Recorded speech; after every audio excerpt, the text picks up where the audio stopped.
బహుపదులను కలపడం. Add the polynomials. ఒక ఉదాహరణ ప్రశ్న తీసుకుందాం.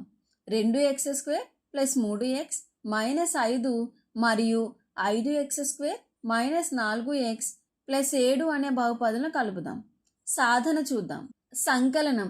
కూడిక ప్రారంభించే ముందు ఈ బహుపదులను ప్రామాణిక రూపంలో ఉన్నాయా లేదో పరిశీలిద్దాం. మరి బహుపది యొక్క ప్రామాణిక రూపం అంటే ఏంటి? ఇక్కడ ఉన్న రెండు బహుపదులు కూడా మనకి రెండవ ఘాత బహుపదులు అంటే x² ఉంది. కాబట్టి రెండవ ఘాత బహుపది యొక్క ప్రామాణిక రూపాన్ని పరిశీలిద్దాం. అదేంటి? a x యొక్క ఘాతం 2 ప్లస్ b x యొక్క ఘాతం 1 ప్లస్ c. ప్రామాణిక రూపంలో మనకి పదాలు చరరాశి ఘాతాల అవరోహణ క్రమంలో ఉంటాయి. x యొక్క ఘాతం 2, x యొక్క ఘాతం 1, x యొక్క ఘాతం 0. అదేవిధంగా మూడవ ఘాత బహుపది యొక్క ప్రామాణిక రూపం చూస్తే a x యొక్క ఘాతం 3 ప్లస్ b x యొక్క ఘాతం 2 ప్లస్ c x యొక్క ఘాతం 1 ప్లస్ d. ఇప్పుడు మనకి ఇచ్చిన ప్రశ్నలో ఉన్న రెండు బహుపదులను చూసినట్లయితే మొదటి బహుపది ప్రామాణిక రూపంలోనే ఉంది. అంటే మనకి x యొక్క ఘాతాలు 2, 1, 0గా తగ్గుతూనే వచ్చాయి. అలాగే రెండవ బహుపదిని కూడా పరిశీలిస్తే ఇది కూడా మనకి ప్రామాణిక రూపంలోనే ఉంది. ఇందులో కూడా ఎలా ఉన్నాయి? ముందుగా x², తర్వాత x, చివరిగా స్థిర పదం ఉన్నాయి. కాబట్టి ఇప్పుడు మనం ఏం చేయొచ్చు? కూడికను ప్రారంభించవచ్చు. మీకు గుర్తుండే ఉంటుంది, సాధారణ సంఖ్యలను కూడేటప్పుడు వాటిని మనం ఎలా రాస్తాము? ఈ విధంగా ఒకదాని కింద ఒకటి నిలువుగా రాస్తాం. అంటే 1ల స్థాన విలువ గల అంకెలను ఒకే నిలువు వరుసలో, 10ల స్థాన విలువ గల అంకెలను మరో నిలువు వరుసలో, అలాగే 100ల స్థాన విలువ గల అంకెలను ఇంకో నిలువు వరుసలో రాస్తాం. ఈ విధంగా నిలువు వరుసలో రాసి వీటిని మనం కలుపుతాం.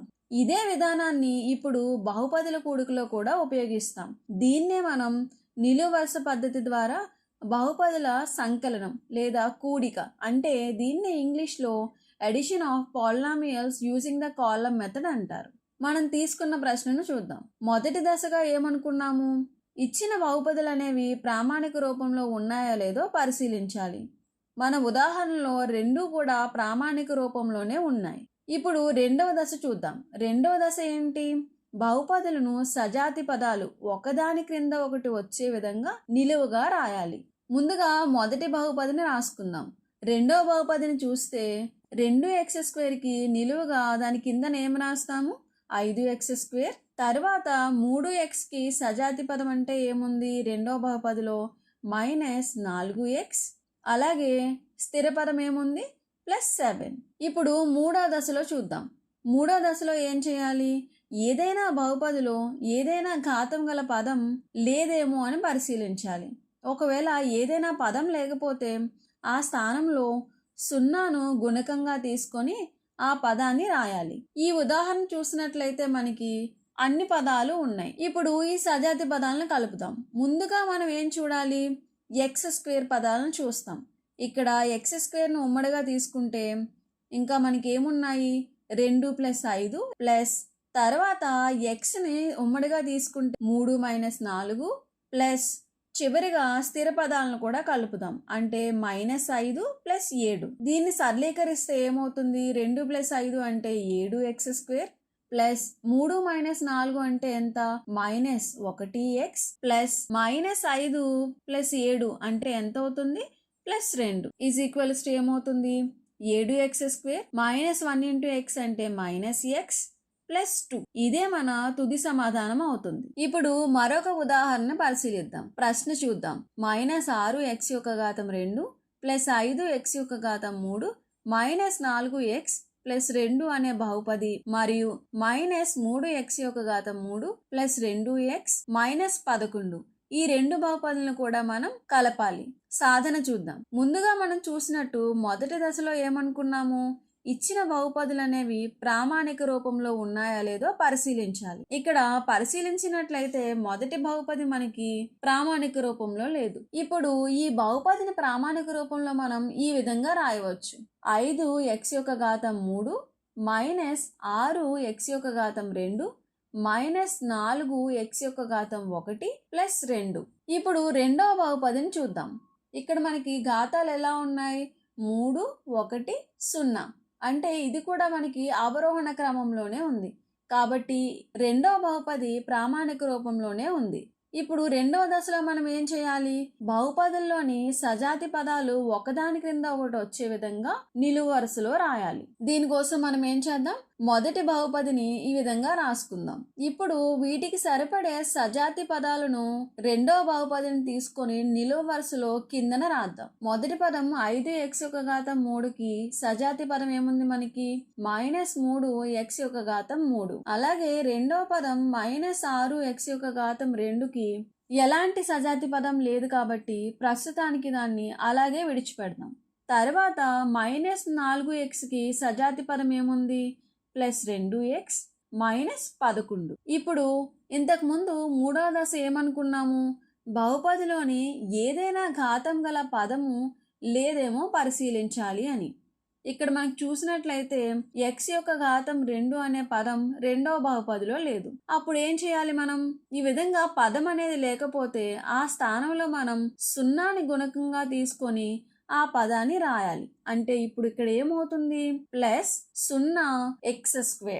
ఇప్పుడు కూడికను ప్రారంభిద్దాం. దీనికోసం ఏం చేయాలి? సజాతి పదాలను కలపాలి. x యొక్క ఘాతము 3ని ఉమ్మడిగా తీసుకుంటే ఇంకా ఏముంటాయి?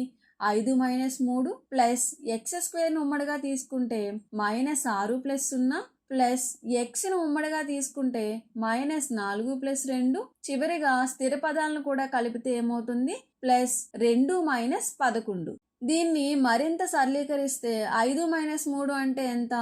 2 కాబట్టి 2 x యొక్క ఘాతం 3 ప్లస్ -6 + 0 అంటే ఏమవుతుంది? -6 × x² ప్లస్ -4 + 2 అంటే ఏమవుతుంది? -2x ప్లస్ 2 - 11 అంటే -9 ఈజ్ ఈక్వల్స్ టు 2 x యొక్క ఘాతం 3 -6 x యొక్క ఘాతం 2 -2 x యొక్క ఘాతం 1 -9. ఇదే మనకి ఇచ్చిన రెండు బహుపదుల కలపగా వచ్చిన తుది సమాధానం. ఇప్పుడు మరొక ఉదాహరణ ప్రశ్న చూద్దాం. ఇప్పుడు మనం 3 బహుపదులను కలుపుదాం. అవి ఈ విధంగా ఉన్నాయి. ఇక్కడ మనం దశలను మళ్ళీ రాయడం లేదు, ఎందుకంటే ఆ విధానాన్ని మనం ఇప్పటికే నేర్చుకున్నాం. ఇప్పుడు అవే దశలను ఉపయోగించి ఈ 3 బహుపదులను కలుపుదాం. కాబట్టి ముందుగా ఏం చేయాలి? బహుపదులు ప్రామాణిక రూపంలో ఉన్నాయా లేదో పరిశీలించాలి. మొదటి బహుపదిని పరిశీలిస్తే అది ప్రామాణిక రూపంలో లేదు. కాబట్టి దాన్ని ముందుగా మనం ప్రామాణిక రూపంలోకి మార్చాలి. అంటే అది ఏమవుతుంది? 4x³ -3x² +8x +4. రెండవ బహుపదిని చూస్తే ఇది మనకి ప్రామాణిక రూపంలోనే ఉంది. అలాగే మూడవ బహుపదిని చూసినప్పుడు కూడా ఇది x యొక్క ఘాతం 3, x యొక్క ఘాతం 2 మరియు స్థిర పదం. అంటే మనకి x యొక్క ఘాతాలు 3, 2, 0 ఈ విధంగా అవరోహణ క్రమంలోనే ఉన్నాయి. కాబట్టి ఈ రెండు కూడా ప్రామాణిక రూపంలో ఉన్నాయి అని చెప్పవచ్చు. ఇప్పుడు ఈ 3 బహుపదులను నిలువు పద్ధతిలో దీనికోసం ముందుగా మనం మొదటి బహుపదిని ఈ విధంగా రాసుకుందాం. తర్వాత రెండవ బహుపదిలోని సజాతి పదాలను తీసుకొని వీటి కిందన రాస్తాం. అంటే మనకి ఏమవుతుంది? 4x యొక్క ఘాతం 3కి 3x యొక్క ఘాతం 3. ఇక్కడ రెండవ బహుపదిలో తర్వాత పదం ఏముంది? -4x. కాబట్టి దీన్ని మనం ఎక్కడ రాస్తాం? 8x కింద రాస్తాం. తర్వాత స్థిర పదం +7. అలాగే మూడవ బహుపదిని కూడా తీసుకొని రాస్తే ఏమవుతుంది మనకి? 3x యొక్క ఘాతం 3 కిందన 7x యొక్క ఘాతం 3. అలాగే రెండవ పదం -2x యొక్క ఘాతం 2 అనేది -3x యొక్క ఘాతం 2 కింద రాస్తాం. తర్వాత ఏముంది? స్థిర పదం కాబట్టి దాన్ని ఎక్కడ రాస్తాం? +7 కింద రాస్తాం. ఇప్పుడు తర్వాత దశ ఏంటి మనకి? ఏవైనా పదాలు లేకపోతే అక్కడ మనం ఏం రాసుకోవాలి? 0 గుణకంతో ఆ పదాలని రాసుకోవాలి. ఈ విధంగా చూసినట్లయితే రెండవ బహుపదిలో మనకి x యొక్క ఘాతం 2 అనే పదం లేదు. కాబట్టి ఇక్కడ మనం ఏం రాస్తాం? 0x². అలాగే మూడవ బహుపదిలో మనకి x యొక్క ఘాతం 1 అనే పదం లేదు. కాబట్టి ఇక్కడ కూడా మనం ఏం రాస్తాం? +0x. ఇప్పుడు కూడికను ప్రారంభిద్దాం. ఇక్కడ ముందుగా మనం ఏం చేయాలి? x యొక్క ఘాతము 3ని ఉమ్మడిగా తీసుకుంటే మనకి ఇంకా ఏమున్నాయి? 4 + 3 + 7 ప్లస్ x యొక్క ఘాతం 2 తీసుకుంటే -3 + 0 - 2 ప్లస్ x యొక్క ఘాతం 1 ఉన్న పదాలను చూస్తే 8 -4 + 0. చివరిగా స్థిర పదాలను కలిపితే 4 plus 7 plus 9 is equals to ఏమవుతుంది? 4 ప్లస్ 3 అంటే 7, 7 ప్లస్ 7 అంటే ఎంత? 14. ఎక్స్ యొక్క ఘాతం 3 ప్లస్ -3 ప్లస్ 0 మైనస్ 2 అంటే ఎంత? -5. ఎక్స్ యొక్క ఘాతం 2 ప్లస్ 8 మైనస్ 4 అంటే ఎంత? Plus 4x plus 4 plus 7 11 plus 9 is equal to ఎంత అవుతుంది? ప్లస్ 20. ఈ విధంగా ఇచ్చిన 3 బహుపదులను సంకలనం చేయగా మనకి 14x³ minus 5x² plus 4x plus 20 ఇదే మన తుది సమాధానం అవుతుంది.